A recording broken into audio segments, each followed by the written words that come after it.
What's up, everybody? Welcome back to Washington Football Maniacs. This is your host, Brandon Scott, with my guy, Greg Sykes. Today, we have a special guest, man. Host of Locked On Commanders, co host of Locked On Bucks, and he is a writer for SI's Fan Nation. Today, we have special guest, David Harrison. How you doing today, man? I'm doing good, man. How are you guys doing? Appreciate the invite to the show.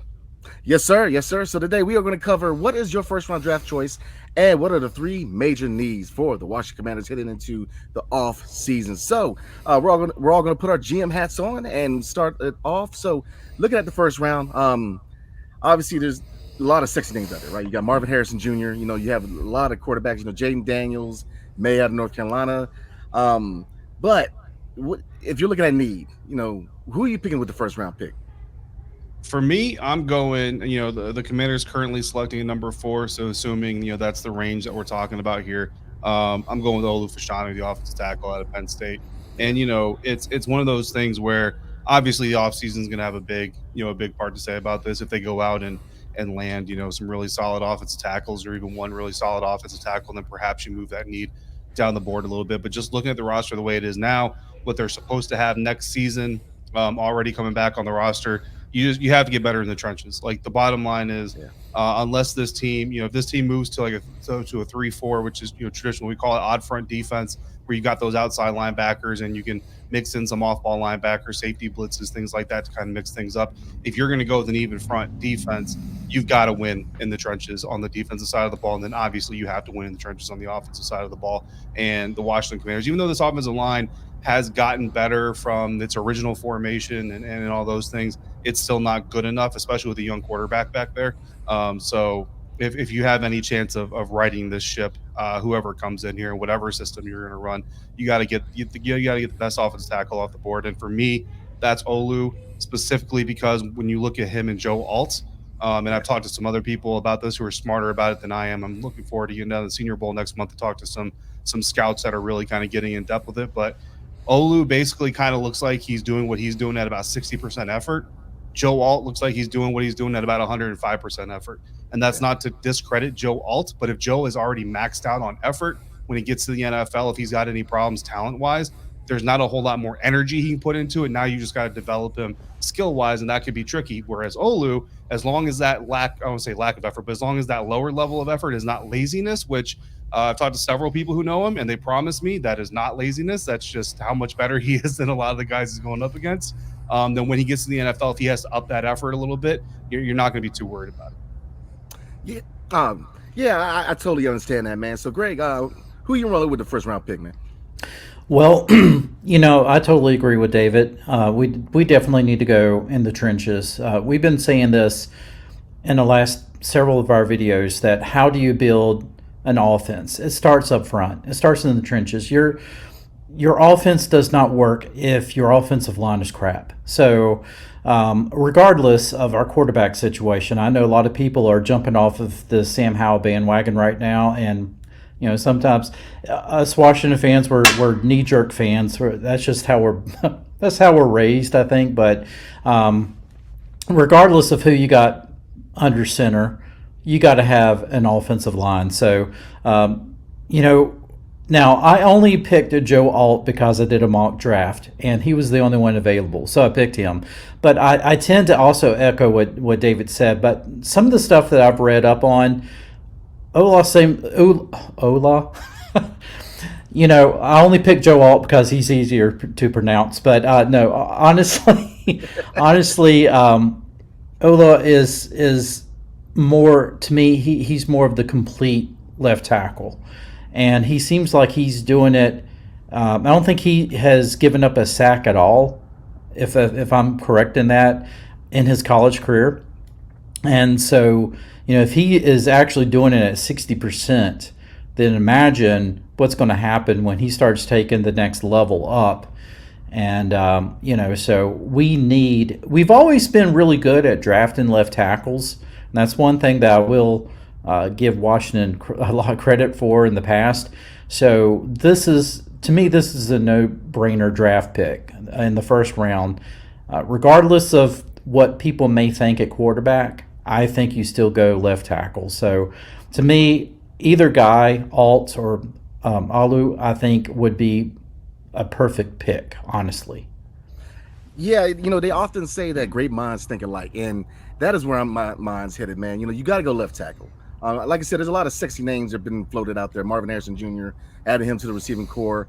Obviously, the quarterback is a hot issue, but looking at quarterback, I think that Sam Howell is the guy. I think that give him an O line, give him some weapons, and then evaluate him after that. And after the O line improvement and some weapons, he still does not, stand up to par. Then you have to look at quarterback. But yeah, I'm definitely looking at Fashanu out of Penn State, man, because we have had a revolving door at left tackle since Trent Williams with the San Francisco. And, we often talk about the Super Bowl teams. Well, how did they win the Super Bowls? We didn't have franchise quarterbacks. We had, I believe, 3 different quarterbacks. How did they do it? Offensive line. We had the Hawks, man. You got to win in the trenches, man. So I'm definitely rolling with that. I think left tackle has to be prioritized. Obviously, you got the sexy choices, man. And we got to thank God that Ron Rivera is not making that choice, man, because, he's made some questionable picks. He's kind of reached for a couple guys. Jamie Davis was slated to be second round. Manuel Forrest is slated to be second round. We had good options at the time, and Christian Gonzalez. So, that's a whole nother episode. But left tackle has to be prioritized, man. So, looking at the biggest needs, Lord knows we have a bunch of them. But, David, looking at the 3 biggest needs for this team hitting in the offseason, what are they? Yeah, I mean, I think first and foremost it has to be pass blocking. You know what I mean? Yeah. Obviously, you want your offensive line to be able to run block just as much as they can pass block. But if you got to take one or the other in this league, it's got to be pass blocking above run blocking, and that's where they've got to get better first and foremost. Especially and it really doesn't matter what your opinion is, because I haven't seen anybody yet, or at least a large enough contingency of Commanders fans that want the veteran quarterback. Like nobody's really saying give Jacoby Brissett a 3-year contract and trade Sam Howell or anything crazy like that, but even if you bring in a Caleb Williams or Drake May or anybody, any of the other young quarterbacks, you need an offensive line. Like I understand that what Jaden Daniels did at LSU is absolutely amazing, but he's doing it against probably about 70 to 80% of guys who are not going to be playing in the National Football League, and he already is being told, and he's going to find out on his own. But your slowest NFL defensive lineman is faster than any of the defensive linemen he's already played in his career. You absolutely have to protect your quarterback. Then it's pass rush, and I put it that way because, again, if we're running with an even front defense with whoever the new, Washington defense coordinator is going to be next year, then you're talking defensive ends with their hands down in the dirt. If you're talking about a defensive coordinator next year that's running an odd front, which is my preferred style personally, then you're talking about stand-up outside linebackers and, potentially rush off-ball linebackers, rush safeties, things like that. So whatever it is, regardless, you need to improve this pass rush. And honestly, outside of Daron Payne, you don't really have a blue chip guy that can just kind of win consistently on his own. And even Daron is not going to be able to win on his own 100% of the time, as we've seen. You know what I mean? The defense can tee off on him and double and triple team him. So those 2 things first and foremost. And then to me, it's also got to be the linebackers. And again, you go back to the odd front, even front discussion. Odd front, you know what I mean? You need rush guys. You need guys that can pass cover. You need guys that can run stop, but you also need pass rushers in that second level. If you're talking about an even front team and you're talking about like 3 standard linebackers, then you need guys who can run and who can run stop and can pass cover more than they can run, they can blitz. But obviously you want that triple coverage combination. So either way, I know Ron Rivera says James Davis has made strides. I would agree that he has made strides, but he is still not up to where you want. This is going to sound a little bit rough, but he's still not playing in year 3 where you want a rookie first-round off-ball linebacker, in my opinion, and that's a problem. So to me, no matter who's in charge of this team, you don't pick up his option. You force him to put his money where his mouth is, and you draft a replacement for either next season or at least the season after. Yep, I totally agree on all points, man. All right, so great. 3 biggest needs hitting in the offseason. What you got? Well, definitely, I believe, to add to what David said, I would also look at a good lockdown corner because I just don't trust any of our corners right now. I haven't given up on Emmanuel Forbes. I think he's been given probably kind of a raw deal, but honestly, I think too much was expected from him. I think he was drafted too high. I think he's just going to need to be developed. And the thing is, right now, what gets me is the fact that they're not really playing him right now. I don't know. I know he had that injury, but he was supposed to be back in there playing, and he did not play very much this past week. So, just play him, but give him a chance to succeed. So I haven't given up on him, but at the same time, we still need a lockdown corner. We don't have one, as far as I'm concerned, on this defense. So I would add to that, and certainly linebacker. We've been saying that it blows my mind that you had Jack Del Rio and you had Ron Rivera, two ex linebackers in the NFL, and they never could seem to come up with a good linebacker. You would think that any position on that defense, that would at least be the one position that you know that they would have had covered. But that was the one position that I felt like that they never really got right. I think Jamie Davis was certainly a reach. I think he has improved, but I think he's shown spurts, but he hasn't really taken that next step. So I want to see him take that next step, but he's definitely not a middle linebacker. We need a good Mike. So we need somebody there as well. And I agree with David as far as on the offensive side of the ball. I want to see a better pass protection there. I think at times we can open up good running lanes for the running back, especially since we made the changes up front. I saw better running lanes, but pass protection was still shoddy. So we need to see a difference with that next year, and that starts with getting some better quality guys up front. I think you start building with Sam Cosmi. I think he's been pretty decent this year. Outside of him, I mean, Larson, he's been the constant, but you just really, outside of that, you just really need to look at, again, left tackle. Paul, I'm jury's still out for him. I've seen some good things from him, but I'm willing to give him another year possibly.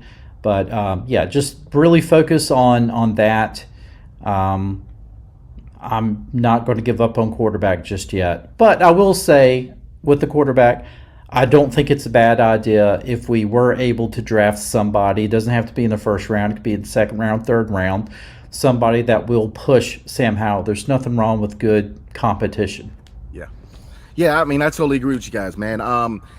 If we go left tackle in the draft, three major needs to me.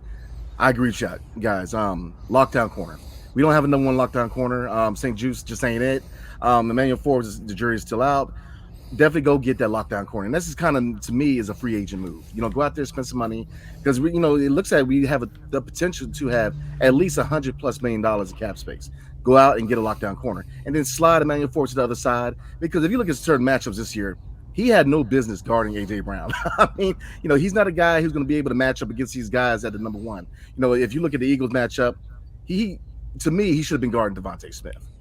To me, it was a better matchup. Go get a number one lockdown corner. Go from there. Middle linebacker. I'm looking at them. We need the quarterback on the defensive side, which is middle linebacker. We need that leadership. I'm looking at people like London Fletcher, which he was pivotal to this team at middle linebacker.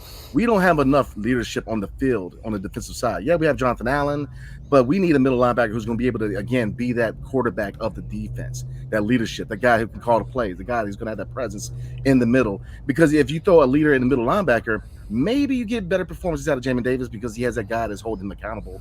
And you don't always have to rely on the coaching staff to be those, that core to hold him accountable. But I'm looking at receiver, man. Curtis Samuel, depending on the price tag, maybe you retain him, but I'm looking at receiver. To me, the first move needs to be sliding Jahan Dotson to the slot. Now, obviously, he can make those catches, but with his frame, I think he's better served as a slot receiver. Now, the two names I'm looking at as receiver, opposite of Terry McLaurin, would be T. Higgins or Mike Evans, which I know David knows about Mike Evans, man. He's a physical receiver. I definitely think we need a physical receiver with some size opposite of Terry McLaurin. So I'm looking at receiver, man, because De'Ami Brown ain't it. And Curtis Samuel, we'll see what the price tag is, but I think he's done enough to where he's going to get that back somewhere else. So I think receiver needs to be the emphasis. Now, obviously, you can reinforce that in the draft, but I definitely think we need to spend some money because we have the cap space. And you best believe with this ownership, this is an ownership that they know how to win. If you look at the 76ers with Josh Harris, you look at Magic and the Dodgers, we know what they just spent $700 million on a Tiny. They know how to get the pieces to win. So we definitely have a really good ownership group who's going to get us right. But we got to spend some money. We cannot, we got to spend some money. So Sunday, we have the Jets on the road in the Meadowlands. Score prediction. Well, we got David.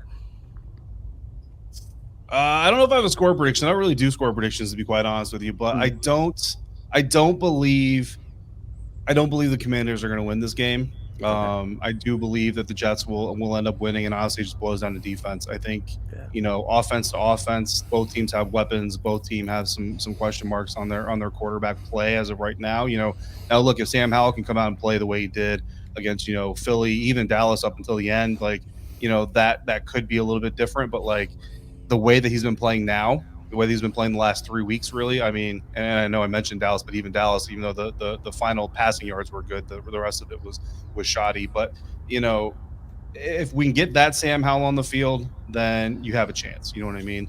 And I think that what's really going to be interesting is a lot of people are kind of already talked about this, where Jacoby Brissett, like, what did he do on those last 2 drives that Sam Howell wasn't doing the rest of the game? And I've been saying this since the second Giants game, not after the Giants game, in the Giants game. The Sam Howell's pressing. You know what I mean? Sam Howell is acutely aware that the offense has to carry this team.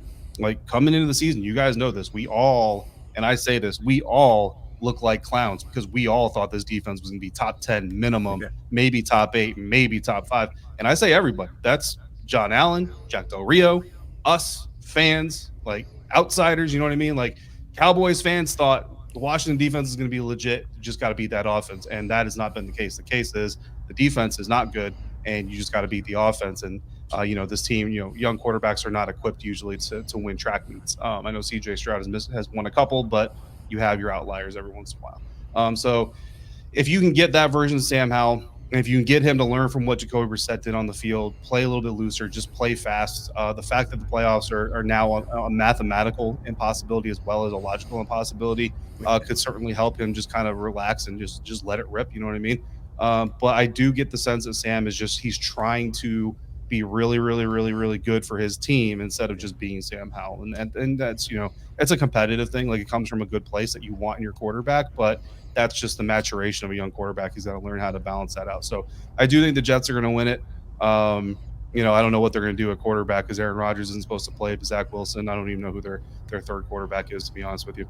But I think that they have enough weapons. They've got enough of a run game, and their defense is good enough that the Jets are probably going to squeeze out a 17-14 type of game. Okay, yeah. I mean, I agree with that. I think it's definitely going to be a low-scoring affair. But, this defense has their hands full, man. Garrett Wilson, I'm trying to say, Ohio State, and, Breece Hall. So, Greg, man, you got a score prediction? Or, I mean, do you think we have a chance against the Jets, man? I mean, we have a chance. And the thing is, it's funny because once everybody found out that Aaron Rodgers was not going to play, and I didn't think that he was going to play this year anyway, everybody's like, there goes our draft pick, because obviously now we're going to screw up and win this football game. I mean, I think the Jets are a little bit better than that. I mean, they look like a mess, but I think just honestly, I think the whole thing with Aaron Rodgers going down just really screwed them up so much. But I think they have enough what it takes to win this football game, the Jets. I don't know. I think we're seeing our coaching staff just kind of, they already know that they're out. And so they're just trying to get through the rest of the season. And I think you're starting to see that with some of the players, but not all. You still have some of those players that have pride that are going out there and trying to play. So I think it's going to be a close game. I think it's going to be a hard-fought game. I do think the Jets are probably going to wind up edging out Washington probably in the fourth quarter, maybe by a field goal or something like that. But and yes, I probably am saying that with the thought of mind of not giving up that draft position, because I mean it's hard to look at the possibility of moving down from fourth to, I've heard reports of like, wow, we could even drop down to like 7th or 8th or 9th, and I'm like, ugh. That's where we've been before, and we didn't make good use of that. So, and it seems like such a non-fan thing to root against your team. And I'll never root against them. I'm always excited to watch them win, but at this point, I'm just trying to just get through the season. So, but I don't think that they're going to win this game. I think this is the game that they have the best chance to win, because I do not see them winning against San Francisco or Dallas unless either one of those teams are resting their players.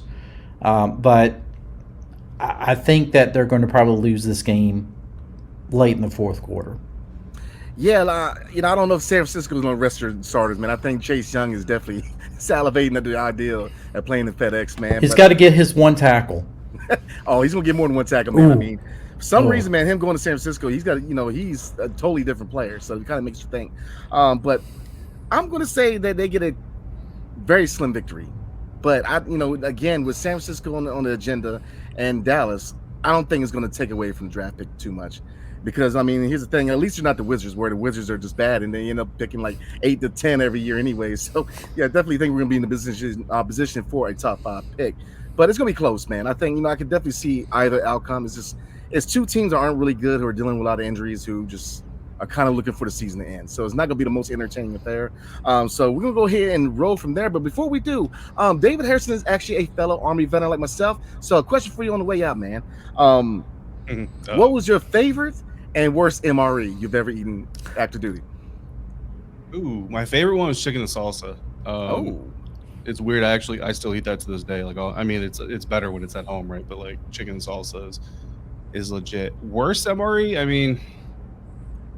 I don't know, man. I'm pretty easy to please, honestly. I grew up. My dad was in the Army too, so actually I remember the old like Desert Storm, dark brown, dark green MREs with like, dehydrated peaches and stuff, and then he used to bring those home from the field with him, and my sister and I would just tear into them like they were the greatest thing on the planet.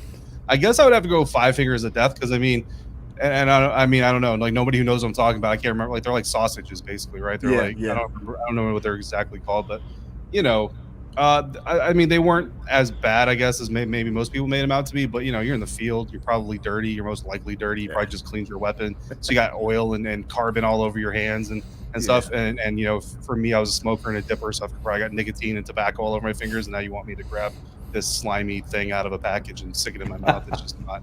It's not cool. But yeah, man, that's good memories. Yeah, same here, man. My dad was active duty too, so I was an Army brat. And I remember, it was funny, man, because when I went to basic at Fort Benning, man, hearing a cadence the first day, it just brought me back. Because I remember my dad going to PT in the morning and hearing that, so it brought me back. But man, the best I would see cheese tortellini. The worst, man, would have to be veggie omelet. Lord have mercy, that is so bad. You know what? I never had veggie omelet. I was always able to avoid that, so I will take your word for it. But I definitely avoided all the vegetarian ones. So it was pretty bad, man. So you want to hear my story, actually, if you got time. Yes, so we're at training camp, and all the media were there, and John Keim of ESPN, Sam Fortier of the Washington Post, and we tend to be like the latest to leave type of guys. Like we're not always the last one to leave, but we tend to be the latest there at training camp, especially. So one day we're leaving practice, and Sam he just starts asking me Army questions or whatever. We're just BSing or whatever, and we got on the topic of cadence. So I didn't line them up, but in a way, I kind of marched them out of training camp that afternoon. They wanted to hear some cadence, so on the way out, I went ahead and sang some cadence for them. I had fun. I love singing cadence, so I always have fun doing that. But they got a kick out of it. So anyway, just thought you find that interesting. Hey, man, you know what? People don't realize how hard it is to call cadence running, man. Because you're still running and you're still trying to call cadence. And I think the worst, only position worse than calling cadence is being the guy carrying the guide on. I never understood how they did that. So I was never fast enough to do it, so I didn't have to worry about it. But yeah, I always felt for that dude too. So yeah. So we're gonna go ahead and roll. Definitely appreciate you taking your time tonight and rolling with us, man. So we're going and call it a night. So definitely check out David Harrison, Locked On Commanders, man. Definitely check him out on co-hosting on Locked On Buccaneers, and he is doing a lot of good writing over SI Fan Nation, man. Definitely check him out at Inside the Wizards and covering both the Bucs and the Commanders. So definitely recommend checking him out. So again, appreciate you taking time tonight, man, and hope everybody has a blessed week, man. And hail to the Commanders and peace. See you guys next time.